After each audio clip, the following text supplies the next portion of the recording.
Okay, isang magandang umaga mga katrupa dyan sa motor natin, ano? Meron naman tayong customer, kagising lang natin. At andito ang may-ari, si Buloy. Ano mga tabi lang yan, ang problema? Hindi nag-andar.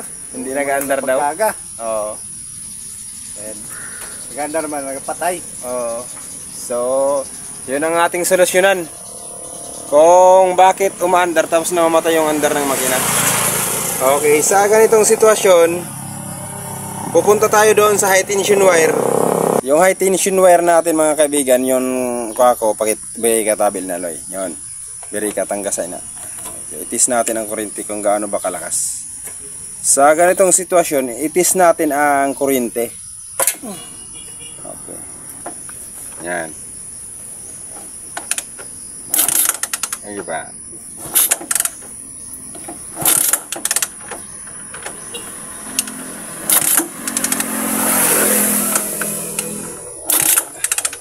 Mahina. Mahina, abot-abot. Minsan-minsan ako na makakit dili para dili magalaw. Ay. Ay pa. Pasuwila.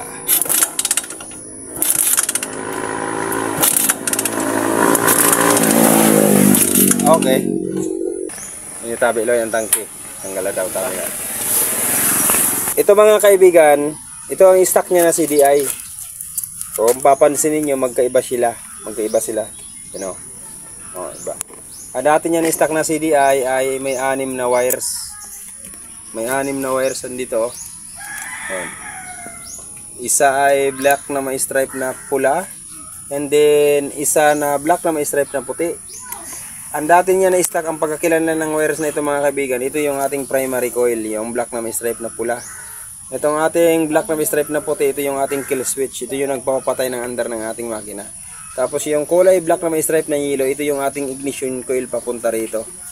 Tapos ito naman ang blue na may stripe na puti, ito yung ating pulser. At itong dalawang green na may stripe na puti at solid na green, ito yung ground niya.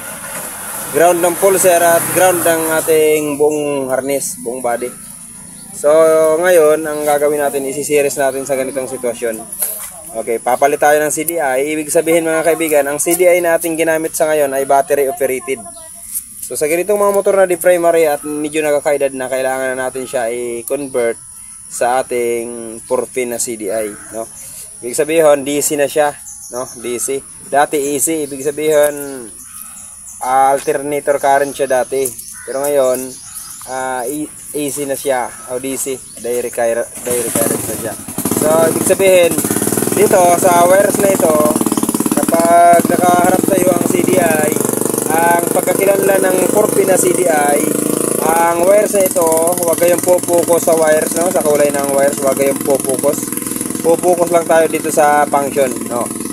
Dito sa taas, ito yung tinatawag natin na pulser. Ikakabit natin siya dito sa wires ng kulay blue na may stripe na puti dito. Dito. Kakabit natin ito dito. Ito naman ang sa ubos, ito yung ating negative. Ang negative natin dito sa motor na ito, pinagsama natin ang kulay green na dua. Ito, ilalagay natin sa dalawang wires na green.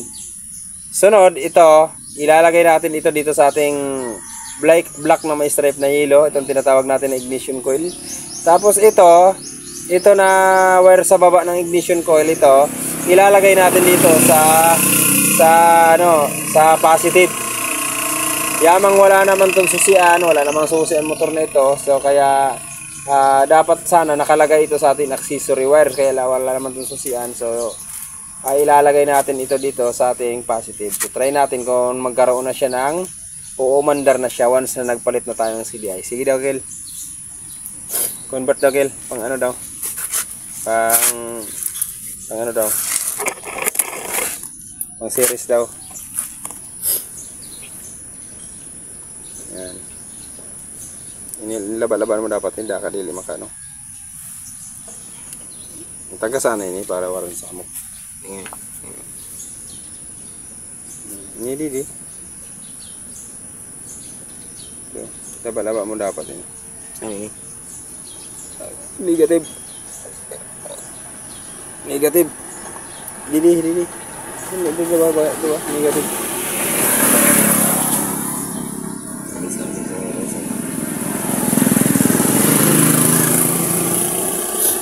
Okay. Tapos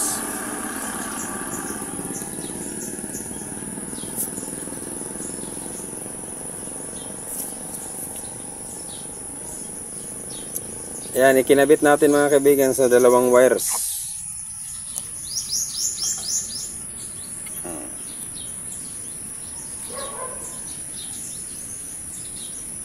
Negative. Sa negative tayo ng top.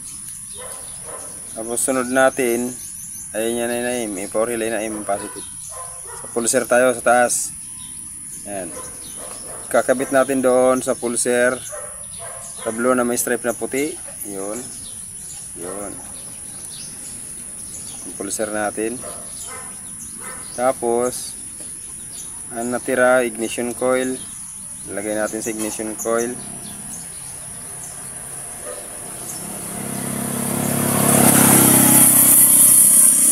Okay. Tatlo na nilagay natin. Tatlo na. Dapat apat lang sila mga kaibigan. So, ang natitira, ilagay natin dito sa positive ng ating positive.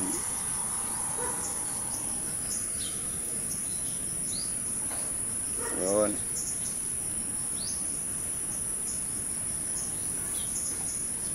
Tapos ilalagay natin ang ating CDI.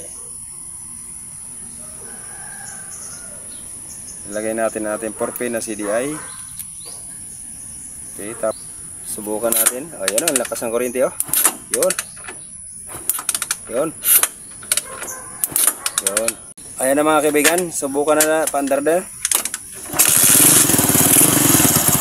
So, pag ganyan mga kaibigan, ang battery operated ng ating motor, okay. Okay, anandar, okay. 4-pin CDI.